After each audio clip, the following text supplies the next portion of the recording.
మన పెళ్ళికి కట్నమేమైనా చేయట్లేదు. అస్సలు ఎక్స్‌పెక్ట్ చేయను. నా దృష్టిలో కట్నం అడిగేవాడు గాడిద. కరెక్ట్ చెప్పారు.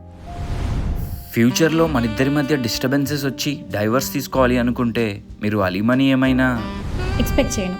అస్సలు ఎక్స్పెక్ట్ చేయను. మీరు ఆఫీస్ వర్క్ ఫ్రస్ట్రేషన్ నా మీదేమైనా చూపించను.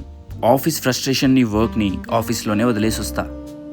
ఒకవేళ మన ఇద్దరి మధ్య గొడవలైతే వాటిని మీరు వేరే వాళ్ళతో షేర్ చేసుకోను. అస్సలు షేర్ చేసుకోను. మనం ఇద్దరమే కూర్చొని సాల్వ్ చేసుకుందాం. మా పేరెంట్స్ ఎప్పుడైనా మీ పేరెంట్స్ మన ఇంటికి ఎప్పుడైనా రావచ్చు, ఎన్ని రోజులైనా ఉండొచ్చు. నాకేం ప్రాబ్లం లేదు.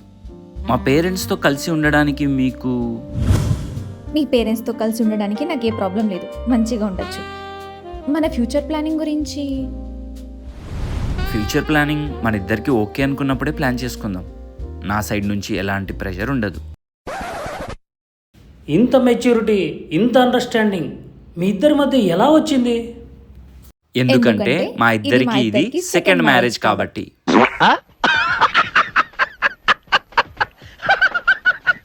అట్లుంటది మనతోని.